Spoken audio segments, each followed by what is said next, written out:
As an adult, depression was sleeping 15 hours a day or more, not being able to get out of bed. I mean, that's a saying that everyone says, but it literally is. You don't feel the joy. You don't feel the joy in anything. And everything's hard work. My bones were heavy. I always had an analogy for, I felt like I was going a lift down. Always felt like I was kind of going down into darkness all the time. And I had that feeling in the pit of my stomach constantly. And I really wanted to get to the bottom of it and enjoy life, really. Wanting to be the best mother, wanting to be a good wife, wanting to have all the energy in the world is really difficult. Being clinically depressed, it wasn't like I could take a walk in the park on a nice sunny day. It wasn't a case of doing some meditation or, a relaxation exercise. There was just something that was ingrained, and it was frustrating because I didn't really know how to get rid of it. I didn't know at that time that it was depression. I didn't know that I had ADHD. So I just kind of masked my symptoms, I guess. From an early age, I was diagnosed or suspected of having dyslexia, dyscalculia, and also dyspraxia. And these were kind of seen as a separate thing. They weren't to do with my mood necessarily. They were more to do with the academics of school, etc. And not knowing that ADHD was kind of a shadow over it all, I saw it as a separate thing. My mum was, being a school teacher, took me to Manchester University when I was about 14, and there we met a professor who was doing a thesis on dyslexia, and because it was the mid-80s, nobody really knew a lot about it, but he had me there the whole day. And right at the end, he invited us both in to the room, and he said that to my mum that you should be extremely proud of your daughter because she shouldn't be able to read a word. And he was explaining that my eyes were going everywhere and not focusing on anything. Like sentences were being joined together from one end of the page to the other. And so there was, and dyslexia also having processing issues, that wasn't even touched on. So this was just the reading element. So it was, I think my family were relieved of the answer to that, not knowing what was to come really. So I first met Louise in the reception area downstairs. So I remember going down and seeing Louise waiting there, and she was very warm, very engaging, and big smile on her face, and maybe a little bit nervous, but I don't know. I think we quickly kind of forged a good rapport. And I remember Louise just telling me her story about her life growing up and her different experiences at school and the different diagnoses that she's had been given over the years, and ultimately asking for help or support with depression. I just put my faith in the fact that David would know the answer. To be honest, I just told him everything about my past, and my childhood growing up, and how it affected me as a child, and as an adult. I felt that it was up to him to put the pieces together. I had suspicions because I had quite a few things going on, but I didn't know they were all under the same umbrella. There's very often a big overlap with ADHD and depression.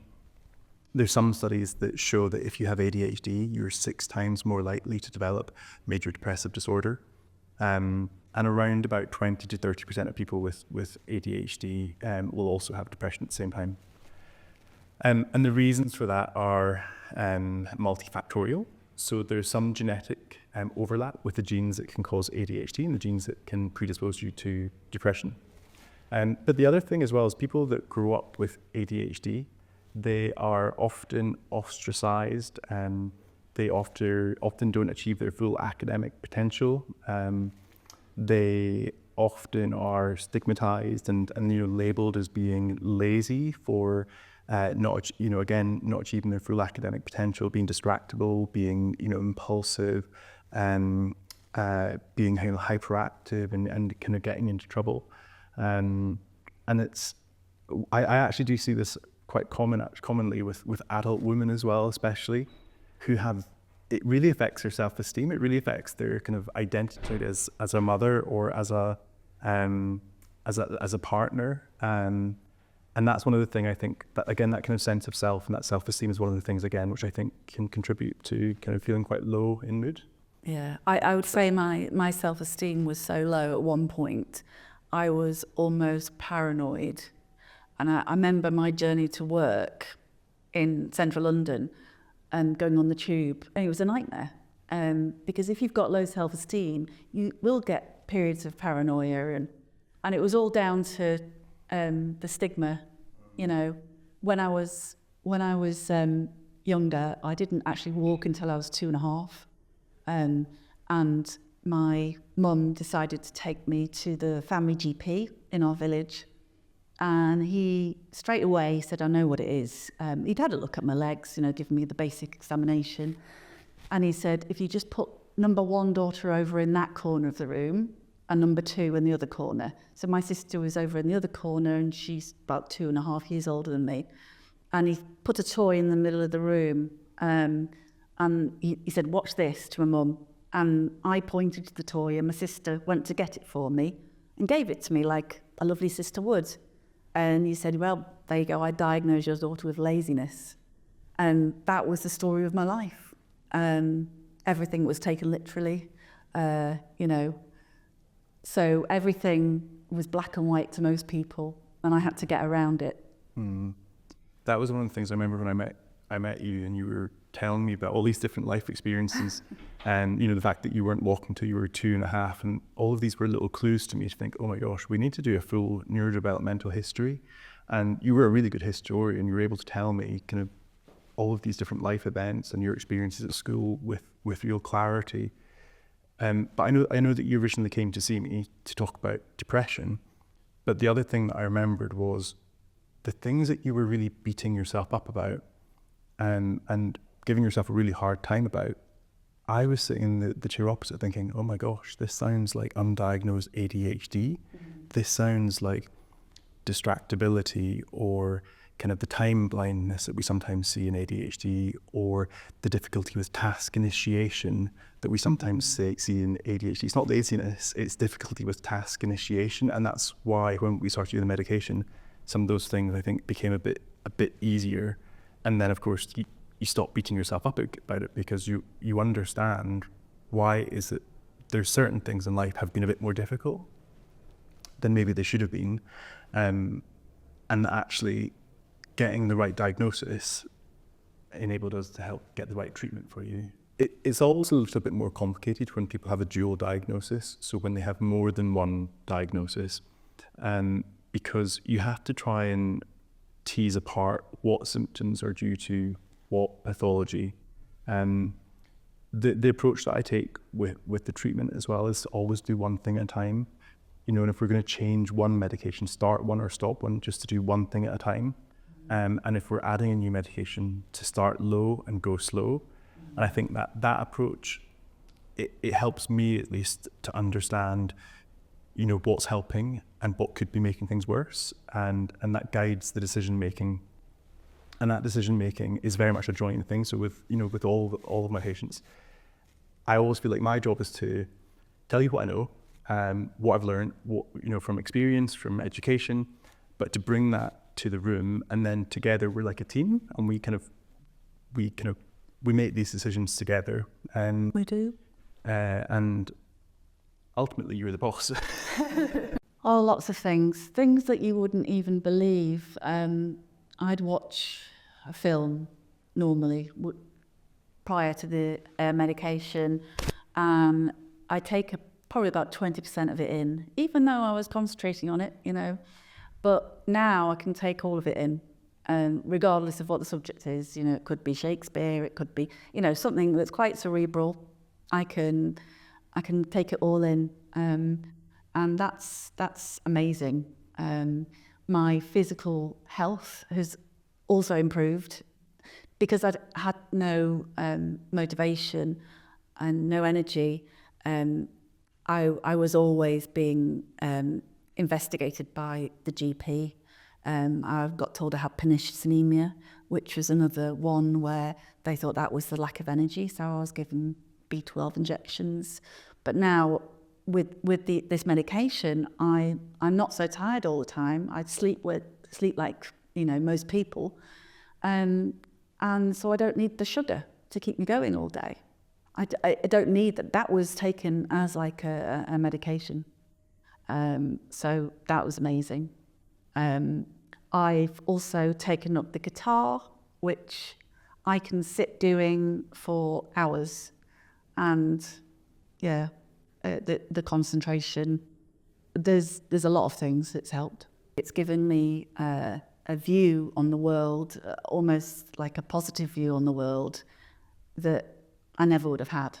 And it's taught me that, you know, perception is everything, and that, you know, relationships with family, friends, anything is all to do with how good your mental health is and how very important it is. But the amount of people that I've spoken to about depression over the years, and everyone said, well, you know, Tai Chi, meditation, a nice walk in the park when it's sunny, so, you know, it's lovely to take in the air, but that's great. But when it's something that's clinical and ingrained from such a young age, and when I came to see you, and straight away you knew, that was what was magical for me, actually. Someone that believed me, that, yeah. During the first part of every consultation, I always try and just sit and listen and let somebody just tell their story. And then often that'll give me a sense of like, okay, where do we need to go with the rest of the consultation? But I always want people to feel like they've been listened to and that you've been heard. And that's actually one of the biggest goals I'll have for somebody. But, you know, they come into the room and make sure that they feel safe, make sure they feel welcome, but make sure they feel listened to and heard. Because I think that can add a lot of value and validation of whatever your experiences have been, and to be believed. Again, that's the other thing. Like, a lot of my patients who get late diagnosis ADHD, a lot of time they've had their experiences dismissed, or they've had previous experiences with healthcare professionals that have labelled them a bit of a nuisance, and I do sometimes think that I've got this opportunity to kind of give them a restorative experience. And that's a really nice thing to get to do. And actually, for a lot of patients, when they do get a diagnosis, particularly of ADHD, that experience is quite overwhelming. I mean, I've had people sobbing in clinic, but it's almost like tears of relief, because all of a sudden they realize, I'm not lazy, I'm not stupid, I'm not a failure, I'm just different, and this is why some things have been much harder for me than it was for other people in my age group at different points in my life. And that's almost as powerful as a medication, I think, sometimes. Don't suffer. Life's far too short. Especially, you know, if you have a family, or you do things that you know you love, if you could, you know, it is literally like feeling like you've put glasses on and you couldn't see before. So my advice would be to go and see David, especially, because you're like you're a psychiatrist hug, is what I've always. It felt nice. It felt like a wholesome result. Louise sent me an email where I'd seen that, and it really, honestly, really made my day. It really did. And thank you for saying that. You don't have to, but thank you.